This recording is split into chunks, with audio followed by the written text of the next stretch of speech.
Assalamualaikum warahmatullahi wabarakatuh. Salam sejahtera bagi kita semua. Perkenalkan, kami dari kelompok 6 yang beranggotakan Septia Karyanti, Vini Aryani, Siti Karimah, Bulan Agustina Permatasari, dan saya sendiri, Sonia Dewi Safitri. Pada hari ini kami akan menayangkan hasil presentasi yang telah kami buat dengan materi Fase Manula.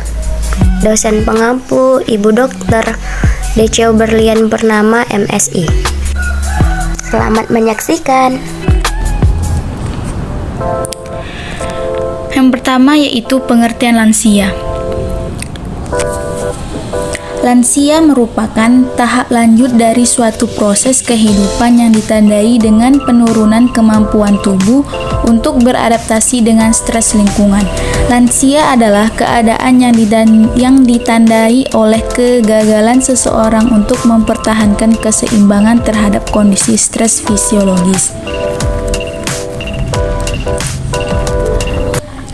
Lansia adalah seseorang yang telah berusia lebih dari 60 tahun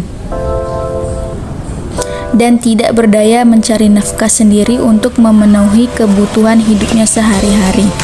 Kedua pengertian tersebut dapat disimpulkan bahwa lansia adalah seseorang yang telah berusia lebih dari 60 tahun, mengalami penurunan kemampuan beradaptasi dan tidak berdaya untuk memenuhi kebutuhan sehari-hari.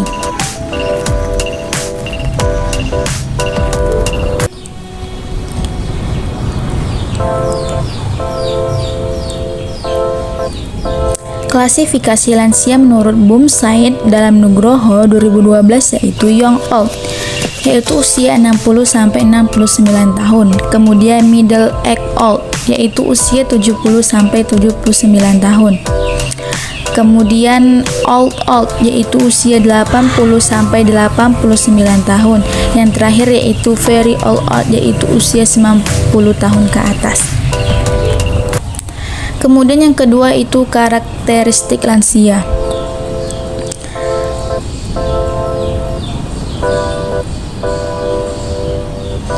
Karakteristik lansia menurut Ratnawati, Darmojo dan Martono yaitu menurut Undang-Undang Nomor 13 Tahun 1998 tentang Kesejahteraan Lanjut Usia, lansia adalah seseorang yang telah mencapai usia di atas 60 tahun. Data Kementerian Kesehatan Republik Indonesia, lansia didominasi oleh jenis kelamin perempuan, artinya ini menunjukkan bahwa harapan hidup yang paling tinggi adalah perempuan. Berdasarkan Badan Pusat Statistik Republik Indonesia Supas 2015, penduduk lansia ditilik dari status perkawinannya, sebagian besar berstatus kawin 60% dan cerai mati 37%. Adapun perinciannya yaitu lansia perempuan yang berstatus cerai mati sekitar 56,4% dari keseluruhan yang cerai mati. Dan lansia laki-laki yang berstatus kawin ada 82,84%. Hal ini disebabkan usia harapan hidup perempuan lebih tinggi dibandingkan dengan usia harapan hidup laki-laki. Sehingga presentasi lansia perempuan yang berstatus cerai mati lebih banyak dan lansia laki-laki yang bercerai umumnya kawin lagi. Kemudian yang ketiga yaitu pekerjaan. Mengacu pada konsep active aging WHO, lanjut usia sehat berkualitas adalah proses penuaan yang tetap sehat secara fisik, sosial, dan mental sehingga dapat tetap sejahtera sepanjang hidup dan tetap berpartisipasi dalam rangka meningkatkan kualitas hidup sebagai anggota masyarakat. Berdasarkan data Pusat Data dan Informasi Kementerian Kesehatan Republik Indonesia 2016, sumber dana lansia sebagian besar pekerjaan atau usaha 46,7%, pensiun 8,5%, dan 3,8% adalah tabungan saudara atau jaminan sosial.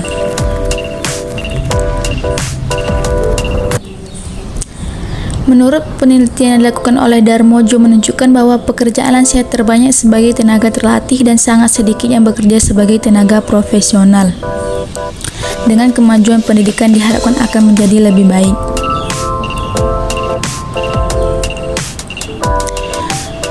kondisi kesehatan lansia, angka kesakitan menurut Pusat Data dan Informasi Kementerian Kesehatan Republik Indonesia 2016 merupakan salah satu indikator yang digunakan untuk mengukur derajat kesehatan penduduk.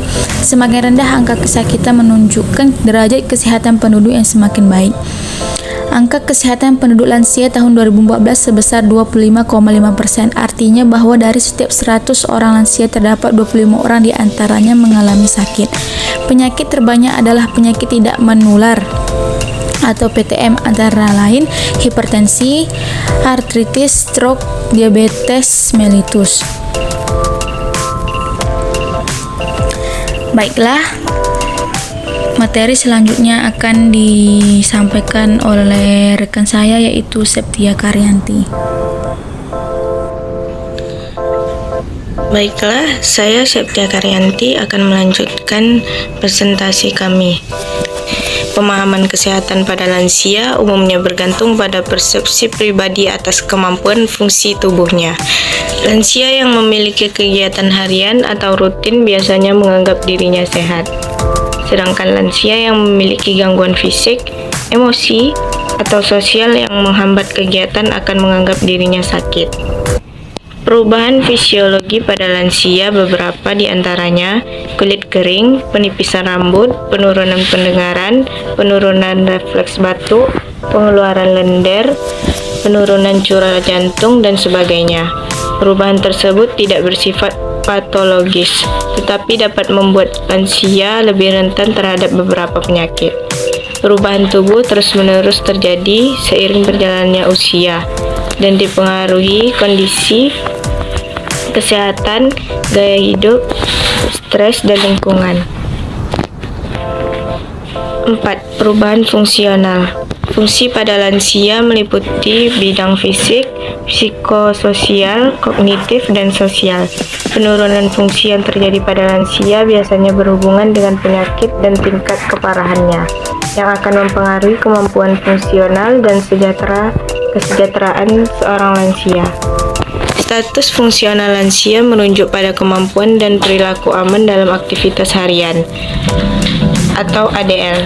ADL sangat penting untuk menentukan kemandirian lansia. Perubahan yang mendadak dalam ADL merupakan tanda penyakit akut atau pemburukan masalah kesehatan. Perubahan kognitif adalah perubahan struktur dan fisiologis otak yang berhubungan dengan gangguan kognitif atau penurunan jumlah sel dan perubahan kadar neurotransmitter terjadi pada lansia yang mengalami gangguan kognitif maupun tidak mengalami gangguan kognitif. Lansia yang memasuki masa-masa pensiun akan mengalami kehilangan-kehilangan sebagai berikut. Yang pertama, kehilangan finansial atau pendapatan berkurang. Yang kedua, kehilangan status, yaitu jabatan, posisi, dan fasilitas.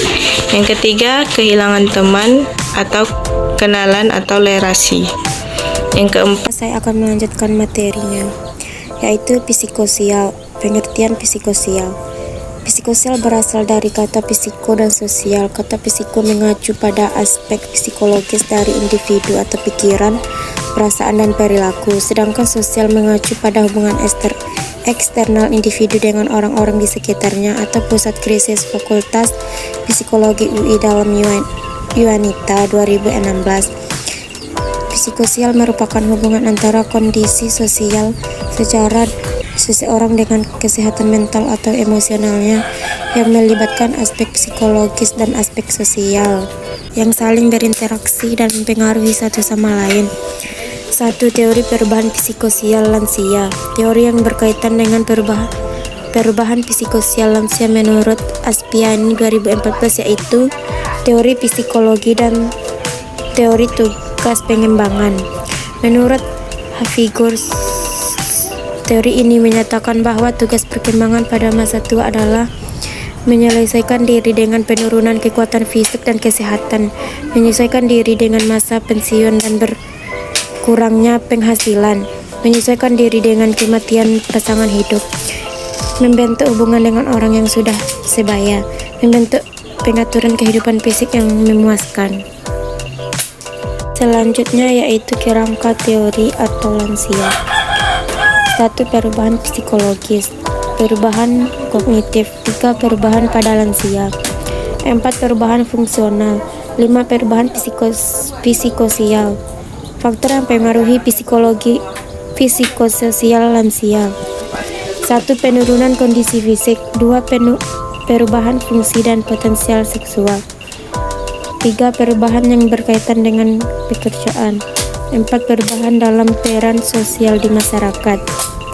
Masalah psikososial, masalah kesehatan, 2. Permasalahan pada lansia, 3. Masalah sosial, 4. Masalah ekonomi. Kesimpulannya adalah fase perkembangan usia manusia mulai dari balita, anak-anak, remaja, dewasa, dan akhirnya manula. Menjadi lansia tidak bisa dihindari. Apakah yang berubah ketika dan setelah lansia? Pertama, perubahan fisik, panca indera dan fungsi tubuh, seperti blaur, bleser, belekan, bungkuk, dan buyutan atau 5L. Selanjutnya, perubahan fisik, penyakit degeneratif, hipertensi, diabetes, jantung, stroke, gangguan sendi, dan sakit lambung. Selanjutnya, perubahan psikologis, seperti kesepian, merasa tidak berguna, stres, depresi, cemas, perubahan kepribadian. Selanjutnya, perubahan sosial, berkurangnya kegiatan rutin karena pensiun, berkurangnya relasi dengan teman atau sahabat.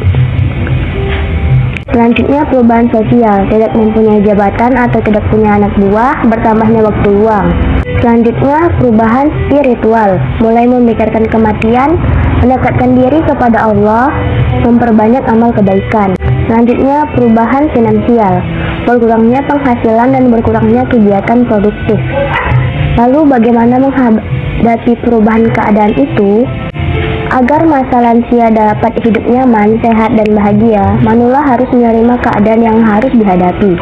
Misalnya, berinteraksi dengan orang lain, melakukan kegiatan fisik dan sosial, meningkatkan kegiatan spiritual dan religi. Karakteristik pada masa lanjut usia. Lansia merupakan suatu fase kehidupan di mana fase ini mulai terjadinya perubahan fisik serta kemunduran fungsi dalam tubuh dan termasuk tahap terakhir dalam perkembangan manusia. Status kesehatan lansia yang menurun seiring dengan bertambahnya usia. Bertambahnya usia akan diiringi dengan timbulnya berbagai penyakit, penurunan fungsi tubuh, keseimbangan tubuh, dan resiko jatuh. Menurunkan status kesehatan lansia ini berlawanan dengan keinginan para lansia agar tetap sehat, mandiri, dan dapat beraktivitas seperti biasanya. Kesehatan itu mahal harganya, sehingga tidak seorang ingin sakit. Tetapi, sering penyakit datang dengan tiba-tiba hanya karena manusia lalai menjaga kesehatan. Tips hidup sehat, mengatur makanan dan pola makan, menjaga kesehatan pribadi, mengatur istirahat, tidur yang cukup, olahraga, tidak banyak pikiran atau stres. Kemudian, persiapan hari tua dan kematian. Pada hakikatnya, kematian itu suatu hal yang pasti datang. Dalam berbagai ajaran agama, kematian dianggap sebagai pintu gerbang menuju dunia yang lebih kekal sifatnya. Lansia yang telah siap menghadapi kematian dan siap melakukan segala sesuatu yang diperlukan untuk menghadapi kematian sehingga tidak mendatangkan penyesalan apapun saat kematian itu datang. Upaya menjadi uswatun hasanah dan husnul khotimah di akhir hidup. Uswatun hasanah perlu diterapkan pada lingkungan dari sekitar kita, agar di setiap saat anak melihat dan bercermin pada tingkah laku manusia yang ada di sekitarnya. Membimbing untuk melakukan ibadah sehingga diharapkan hidupnya bermakna, mempersiapkan diri dalam menghadapi kematiannya dan berharap menghantarkannya pada lansia ini kepada kematian yang husnul khotimah. Kematian melibatkan pemecahan masalah yang berhasil, penerimaan kekuatan dari dalam, dan menemukan arti di akhirat hidupnya. Hasilnya adalah kematian husnul khotimah dapat mengakhiri hidupnya sebagai manusia yang bermartabat. Nah, itulah penjelasan tentang karakteristik pada usia lanjut. Semoga bermanfaat dan terima kasih sudah menonton video ini. Sekian. Wassalamualaikum warahmatullahi wabarakatuh.